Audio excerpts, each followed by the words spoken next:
Asalaamu calaykum waraxmatullaahi tacaala wabarakaatu. Kusoo dhawaada channelkeena ummadda.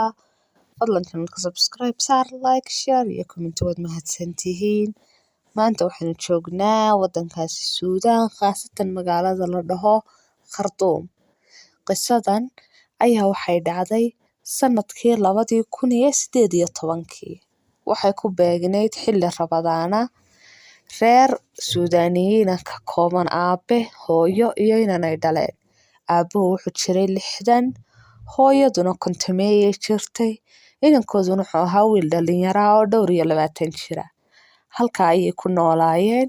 Kadib habeenada ka mid ah salaadii taraawiixda kadib ayaa wiilkii waxa soo wacay mid ka mid ah asxaabtiisa. Waxana uu ku yidhi caawa casho ayaynu ku leenahay hudheel hebel ee kaalay. Wiilkii isla markiiba waa tegay wuxuuna aaday hudheelkii. Laakiin hudheelkii cidnaba ma joogto. Taleefankii buu wacay waa laga qaban waayay. Wuxuu siri bil hada sug cabaar saacad adigu ilaa 2 saacadood buu sugay. Cidina waa u iman weyday.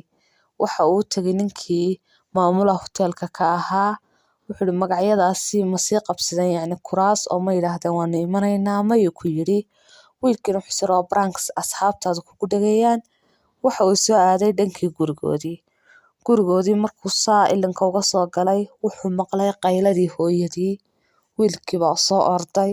Wuxuu arkay hooyadii oo dhex jirta dhiig aad u badan. Islaantii hadalkii ugu horeeyay tiri waxay ahayd orod aabaha soo eeg. Qolkii buu galay. Wuxuuna arkay aabihii oo madaxii iyo jirkii laba kala yihiin madaxii gooni yacni loo gooyay. Kadib wiilkii wuxuu wacay booliskii, wuxuu wacay yacni gaarigii ambalaaskii, hooyadii saa la qaaday, aabihii waa la qaaday. Hooyadii markay saa dhakhtarkii u tagtayba waa dhimatay. Kabacdi wiilkii waxa loo soo kaxeeyay dhinacii yacni booliskii baa soo kaxeeyay waa la waraystay. Wuxuu yidhi aniga maxay ahayd hooyada iyo aabahay keligay baa la nool. Waxa kale oo jirta hal gaari oo meesha noo yaalayna ma yaallo waa la haday. Booliskii halkaa waxa uga soo baxay rajo yar inay helaan qofkii dilay maadaama gaarigii la haday.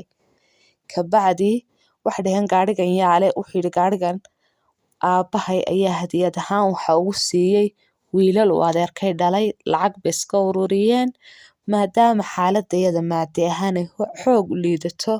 Sidaa la ajligeed ayaana aabahay gaariga loogu iibshay gaariguna waa cusbaa. Haye booliskii waxay dhaheen haye maadaama amal yar baa galay iyo rajo yar. Dabadeedna waxa ay yidhaahdeen adigu wax ka tumarin markii aabaha iyo hooyada la dilaayay. Wuxuu yidhi asxaabtayda ay soo wacday waxay nagu dhaheen hudheel hebel kaalay. Hudheelkii markaan tagayna cid ma joogin.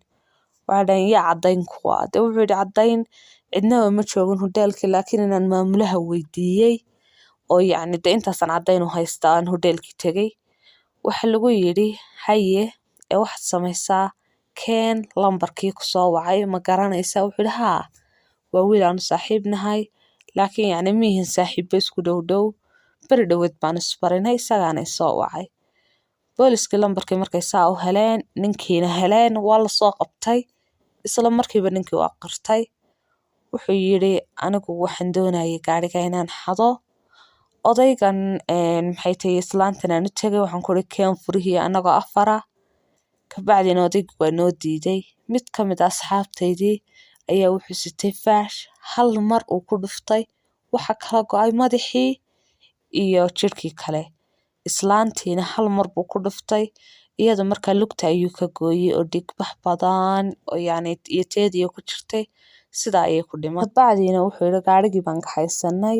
Waxaanu geynay suuqa madow. Meel suuqa madow bay leeyihiin Suudaan oo lagu kala iibsho gawaaridan bilaa taarikada ah. Lambarkii waa kasii furnay. Sidaasaanina ku iibsanay. Markaa ayaa 4toodiiba la xukumay. Waxna lagu xukumay in la dilo.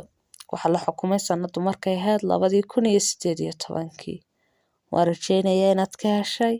Fadlan channelka subscribe saar gambaleelka furo fiidiyoda like saar wixii talo iyo tusaale ana commentiga noogu reeb. Waad mahadsantahay. Asalaamu calaykum waraxmatullaahi tacaala wabarakaatuh.